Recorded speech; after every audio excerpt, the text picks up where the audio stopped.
Market to Market is everywhere you are. Subscribe to Market on YouTube, find us on the PBS video app to stream on demand, and add our 3 podcasts on your favorite podcasting app. Coming up on Market to Market, shedding light on the complicated nature of trade with China. An old mapping grid put to use in new ways. September stocks and all positions are... And market analysis with Don Roose, next. What's the most complex industry on Earth? It's not genetics, or meteorology, or logistics. It's a business that involves them all. It's farming. Thank you, farmers, from Pioneer. Tomorrow. For over 100 years, we've worked to help our customers be ready for tomorrow. Trust in tomorrow. Information is available from a Grinnell Mutual agent today. This is the Friday, May 28 edition of Market to Market, the weekly journal of rural America. Hello, I'm Paul Yeager. A delivery delay for items like appliances and furniture have compounded the challenges of building a new home. If it doesn't come, you can't build it. Sales of new homes fell 5.9% in April as the high costs for building materials like lumber, copper, and PVC pipe have driven up prices. Orders for durable goods dropped 1.3% last month. Some of the fall was attributed to the lack of computer chips for vehicles, which slowed auto production. Consumer spending kept its streak of gains alive with a 0.5% improvement in April. Growth in the airline, hotel, and restaurant sectors drove the increase. Goods from China fill U.S. store shelves, but getting more American products like agricultural goods into China has proven to be a challenge for years. Just this week, U.S. Trade Representative Katherine Tai reiterated she was reviewing the current agreements and tariffs. One member of the Trump team, who spent more than 3 years as the ambassador to China, is shedding light on the complicated relationship between the two economic giants. Josh Bittner reports. Financial services.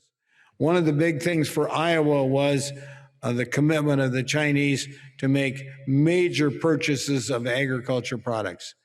This week, Trump administration ambassador to China and former Iowa Governor Terry Branstad was the keynote speaker at the China and Trade Symposium hosted by the Hawkeye State's Corridor Business Journal. The virtual and in-person event took a deep dive on the farm state region's crucial ongoing business links to what panelists describe as a complicated, misunderstood economy set to eclipse the U.S. in just a few years. I think people think that companies are producing over there to send back. On net, U.S. companies send back less than 12% of what they produce in China back to the United States. They're mainly producing there to capture sales, and that creates businesses here in the home office, in R&D, and in other places. China experts from academia and the business world forecasted inevitable reforms will cement the Asian nation's financial stability and lead to a flurry of investment opportunities.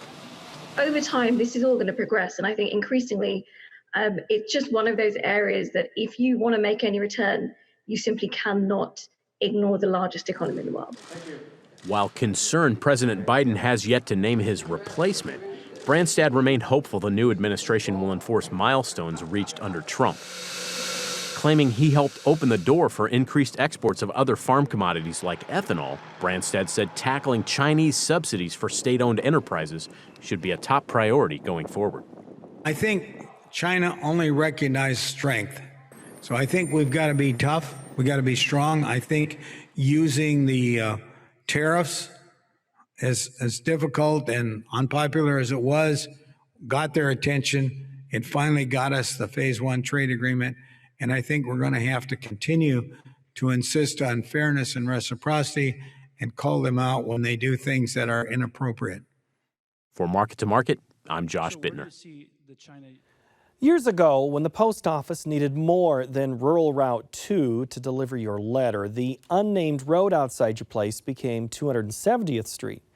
The first-time firefighters unfamiliar with the area made a rescue. The benefits became clear. The goal of streamlining how to pinpoint the exact location of someone in need of assistance is gaining ground with the formation of the USNG Institute. Colleen Bradford-Krantz has more in our cover story. Lydia Mink, who had traveled from the Twin Cities in January 2013 to visit her grandparents in Silver Bay, Minnesota, headed out for some cross-country skiing on a particularly sunny afternoon. She had been skiing for nearly an hour, following the trail maps she occasionally found, when she became disoriented and lost. And I remember going against my better judgment or my natural intuition, thinking that I would take a right. And that's where everything went wrong. Her fear increased when she saw prints in the snow she was certain belonged to wolves, which are known to live in the area. And it was getting pretty dark, and it's really quiet, and all the other animals aren't around. You know, am I being followed? And my mind started kind of playing with me. Mink soon reached a wider snowmobile trail where she discovered an unfamiliar blue and white sign. Having a decent cell phone signal again, she was able to talk with Lake County rescuers. Hello? Is this Lydia? This is... Got help on the way there, and they're glad to come out there and get you. So I don't want you to move around too much. No, I'm not. It says emergency location. There's two big 4-digit numbers. It's 2766 and 3955. That is perfect. And you know what that is? That is a GPS coordinate for my rescue guys coming in. You are, of all the signs out in the woods right there, you are at probably the best one. Okay. So.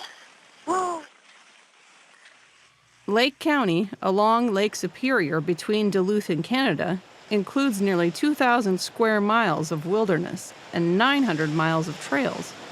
In 2011, Shared Geo, a Twin Cities-based nonprofit, worked with the county to create better location markers. The signs they created showed a series of numbers representing a location under a system known as the U.S. National Grid, or USNG. It was one of those blue and white signs, now standardized for national use, Lydia Mink found that day in the forest. We often have people on snowmobile trails, if they get lost or injured, they'll call 911 on their cell phones, and the dispatcher will ask them, okay, where are you? And honestly, they say, I'm somewhere between Two Harbors and Canada. You know, this is about 100 miles. The U.S. National Grid is essentially the same geolocation system the U.S. military has used since World War II. Locations can be conveyed using just the last 8 digits instead of the 11 needed with latitude and longitude. Those numbers can be conveyed in 3 different formats as well. While triangulating cell phone signals can help locate lost callers, problems arise in rural areas with few cell towers. USNGapp.org keeps accurate location information even without cellular service by using satellites to establish a location. The accuracy of that app is 30 feet, the size of this room.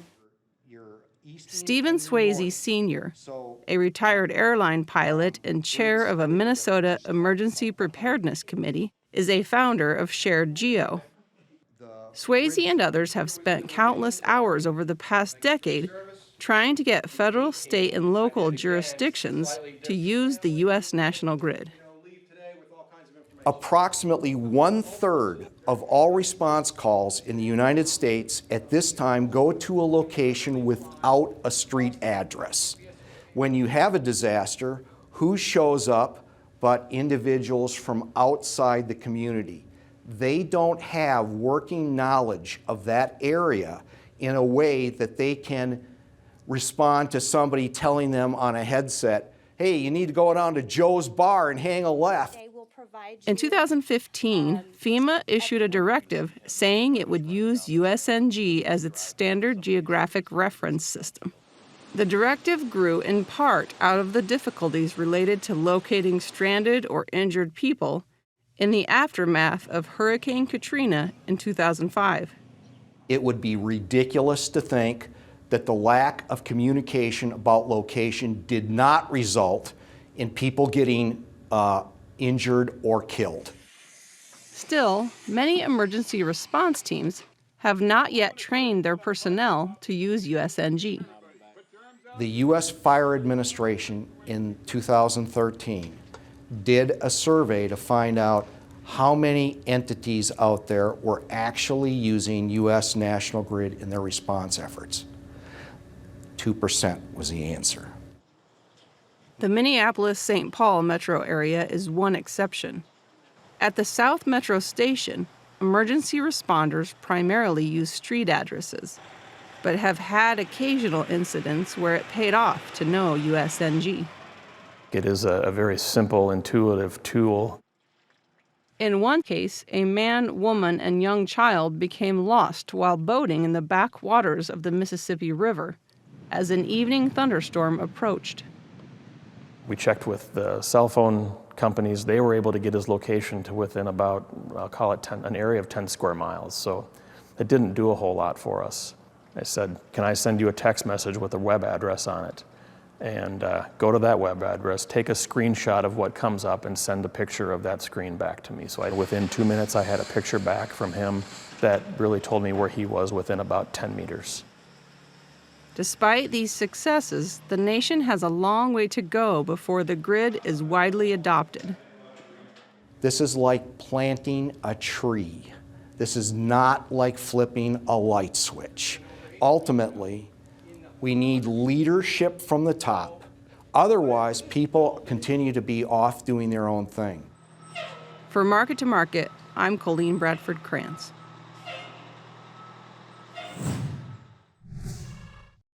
Next, the Market to Market Report. Another week, another round of volatile trading days as old crop sales and rainfall pushed the market around. For the week, July wheat fell 11 cents while the nearby corn contract, well, it slipped 3 cents. Corn and wheat pulled the soy complex along this week as traders tried to find the value of the commodity. The July contract added 4 cents. July meal lost $3.40 per ton. July cotton shrank by 70 cents per hundredweight. Over in the dairy parlor, June Class 3 milk decreased by 85 cents. A mixed week in the livestock sector. August cattle dropped $2.33, August feeders shed $2.35, and the July lean hog contract gained $2.80. In the currency markets, U.S. dollar index fell by 1 tick. July crude oil added $2.59 per barrel. COMEX gold improved $21.20 per ounce. And the Goldman Sachs Commodity Index gained 15 points to finish at 521 even. Now here to provide insight is regular market analyst, Mr. Don Roose. Hello, Don. Hello, Paul. Thanks for asking me back. If I took the week off and didn't pay attention, and I come and read these closes on a Friday afternoon as we sit here, I would have thought it was a pretty slow week. But this limit up, limit down business, is that getting old yet? Well, I tell you, it's a volatile market. It tells you really what it's telling you is that this market's really trying to sort out where are we going to go from here, what's going on, and the stakes are very, very high as we're trying to analyze the balance table going forward. So tight supplies and uncertain going forward, Paul. That's really volatility. Well, in wheat, the volatility came in the weather. Kansas has just had an incredible amount of rain in the last week. That's something that has now pushed the crop into an area of having to deal with disease, possibly wheat disease. Is that all of a sudden a player in this market? Well, I mean, I think what we're really talking about is we're getting close to harvest. We're harvesting in North Texas right now. But as we get too much rain, we get too much feed wheat, and so it's going to be a little bit of a buffer. I think we were looking to feed a lot of wheat anyway, but it looks like the crop is going to be huge regardless of the disease. 80 to 100 million bushels more than what we thought. So pretty big deal. What happens with the disease, we'll find out going forward. So what do we do? Well, I think from the wheat standpoint, we're going into harvest. You know, to be overly friendly going into harvest is, you know, always a question mark. The crop has to be getting smaller, not bigger, and it's big. But the wheat this time is getting support from the corn market as we really are trying to feed more wheat. So that's a supportive factor. So goes the corn, so goes the wheat. I don't think you'll keep that the differential on the spread too different as we go forward. All right, so you could use these three words. I have to give Chris Robinson credit, one of our analysts, for these three. And talking about corn, are we dealing with a correction, a collapse, or a catastrophe? Which one was it this week? Well, I think it depends which side of the market you were on, you know, first of all. But, you know, what we're really doing is taking risk premium out of the market. You know, we had very quickly, we had a $1.38 setback on the corn. We hit December corn, hit $5, big support. There is a gap on December corn at 477.5, which is a long-term target. You know, we crawl back up over 550 on the week. Didn't end too poorly, but trends are up again, and we've had these huge runs in trends, Paul. Is that going to continue? And after Memorial Day, weather's going to be a big deal. Well, you speak of trends. In 2021, there have been 4 weeks with sales of 4 to 7.5 million metric tons each. So not only are we talking big supplies, we're talking big sales. The Chinese. We did a story earlier about China and those trade relations. Ambassador Branstad has talked about that before on this show. You've said it on this show before. The Chinese, they know what they're doing when it comes to trading. Is that what may have happened Wednesday? Well, you know, in fact, that's exactly what happened on Wednesday. The Chinese are really able to now, because we're focused on so much, move the market around. One of the trading arms, COFCO, they went to work and canceled rumors that they put out a rumor that they were kind of canceled or moved some old crop to new crop. Well, instead, as the market sank, they went to work and purchased some corn. So, you know, a pretty dicey situation. But, you know, you talk about exports. In 1 week, China bought 225 million bushels of corn this last week. That's 9% of our total export pace. So, but they still have over 400 million bushels of corn of old crop yet to ship, and that's really going to be the question mark. Do they ship it? Do they roll it from old crop to new crop? So there's a lot of unanswered questions, which is adding and subtracting risk premium from the market. Let's talk new crop here. Are we locking in? Are we resetting our risk, or are we looking back at what we missed right now? Well, I think from a producer standpoint, what you're really looking at is make sure that you manage your margins, because these are prices, even though we sank back from the top, these are still prices that you could have only dreamed of last year. You know, it's just amazing. But 638 was the high on December corn around the first of the month.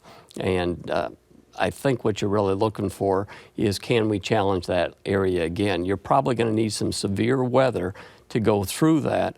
I think if you walk forward, the first crop rating of the year is going to be Tuesday, probably going to be lofty.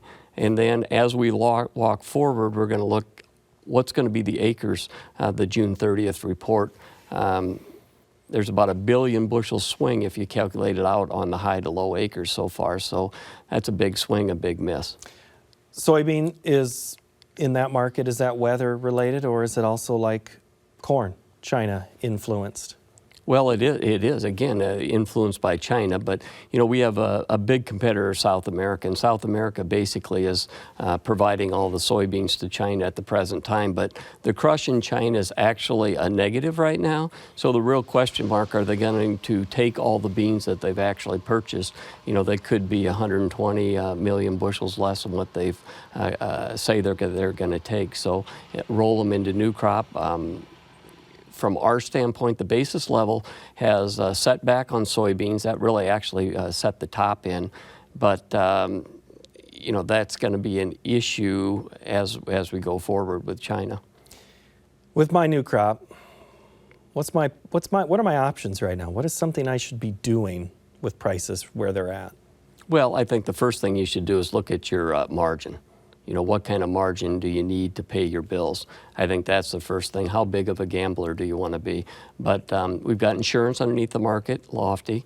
but you can also buy options underneath the market that up your insurance rate, leave the upside open if you want to. So there's some alternatives that you have from a producer standpoint. The good news is most of these things, well, all these things that you do are profitable. You're working with areas that are profitable for the producer. So incremental sales on rallies can never go wrong. I think the real question I think you have to ask yourself if you're a producer, Paul, do you think we're in a new era of price discovery? Or do you think that we're going to go back to the old price discovery again? I would say it's going to be eventually more of the same, you know, when the party ends. We always say you take the stairs up, the elevator down, and look how fast the market dropped from 638 down in a month. That's what we just talked about this week, you and I, that exact same thing. I was thinking of you as I was communicating with you. So we talk about price discovery. Cotton apparently had some of that. It had pulled higher, but now it just seems to be still kind of trying to find some focus. Has the market figured out that peak is in on cotton? Well, you know, the cotton, you know, they're still having trouble planting all the cotton. I mean, that's the thing, probably going to lose some acres there, and really not that great of a sign when you, you know, have positive news and you don't really respond to it. It's kind of like the same news, it's old news. So I would say that it's a market that a lot of these commodities, Paul, whether it's the grain market, the lumber market, the cattle market, it's this inflationary stimulus buying that is kind of COVID starting to crack. Getting back to a normal, I would say. That's possible after the year we've had. There's normal on the horizon. I like that. This is a discussion. I want to save a little time because you like the livestock. We like to ask you some questions. And Ryan in Byron, Illinois. Sorry, Ryan. Ryan in Byron is not the easiest for me. He asks, Senate Ag leaders spoke in regards to promising a hearing in the next work period on what is going on in the livestock industry, especially the cattle market. Ryan's asking, Don, what signal does that send to the marketplace? Well, it's frustrating for the feedlots, for the cattle. If you look at the cattle, the feedlot operator, the cow-calf operation, their break-even, losing money. Then you look at, and they're handling these cattle for a long time, months and months. Then you look at the packer. He handles cattle for what, a few hours, maybe a few days, and he's making $800 to $850 a head right now, and month after month making just these huge margins. Consolidation, Paul, that's the problem. We have what, 3 big packers. You know, I think the focus is on them heavily. There's no doubt about it, and they could share. Think about it. They could go to work and pay $50 plus a hundredweight more and still have a break even or profitable. So we're stuck at 118 to 120 on cattle. Those cattle numbers do start to tighten when we get into August, and maybe we'll get the shoe on the other foot. Well, you have a couple of factors. We mentioned weather. You've got 39% of U.S. pasture conditions were rated poor to very poor. So if you have those cattle come onto the market at a time when the packer can't process because they're having problems getting worker, you're going to make this problem worse. We may not have, I should say, let me ask this way. Have we seen the worst, or is there more danger ahead in cattle? Well, we think that we're working through the big numbers. I think that's the big thing. You know, we do have a lot of feeders outside of the feedlot just because of the high cost, so those will come to the marketplace sometime. But all that, the COVID, the lower placements, it all adds up to, as we get into August, we should get into that bullish cattle cycle. All of next year, the government is saying we're going to be down 2% on cattle versus up 1% on hogs. So we should have a little more of a positive window. The hay acres, as you talk about it, are the lowest hay acres since 1908. That's a feed issue. That is a feed issue, and that feed issue on the feeders, do you have a lot of cattle producers calling you on Thursday morning before the market opens saying, I need to buy a bunch of corn? Well, in fact, you're right. I mean, the end users have been buying the break, and that brings up, are we really rationing? How much rationing are we doing as we're going lower? And that's going to be a dicey situation. We're going to find that out in the June 30th stocks report. Did we ration, and how much did we ration? Hog market, though, they're singing a different tune. They just keep going. Is there any top in sight for this market? Well, the hog market made new contract highs again, and the real issue with the hogs is the disease issue that we had. So the supplies are just tighter. But and then China continues to be just a huge buyer of hogs. The second largest buyer, just behind Mexico. So I think the problem is China's hogs are making new lows. Their weights are heavy. At what point in time do we switch and they slow down on their imports and our supplies grow? That's probably going to come in the fourth quarter. And then all of a sudden we're stuck with more product. But is there any counter-cyclicalness to, say, the cattle market that the hogs, A, are taking advantage of or might be hurt because of things you've mentioned already? Well, the cattle market looks more positive next year. The hog market looks more negative next year. But this demand that we've had has just been record large. I mean, very strong. It's due to the stimulus. It's due to, the money that the consumer has right now. So we've had a lot of distortions in the marketplace, a lot of them just due to some of the government actions. So we're forced to unwind some of those as we go forward. Don Roose, thank you so much. Good to see you. Thank you, Paul. That will do it for this installment of Market to Market. We will talk more with Mr. Rose and Market Plus, so join that. We'll also answer your questions. You can find that segment on our website of markettomarket.org. And information comes from all different sources, and we've compiled many of the stories we're reading in a flipboard magazine called Market to Market Reading Material. There's the logo. Click on this capital F that you see on our homepage of markettomarket.org. Next week, we look at the legal battle over California's livestock housing rules. Thank you so much for watching. Please have a great week.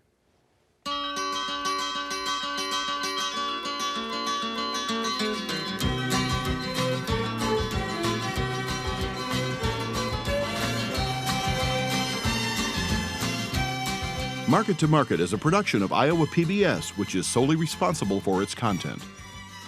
What's the most complex industry on Earth? It's not genetics, or meteorology, or logistics. It's a business that involves them all. It's farming. Thank you, farmers, from Pioneer. Tomorrow. For over 100 years, we've worked to help our customers be ready for tomorrow. Trust in tomorrow. Information is available from a Grinnell Mutual agent today.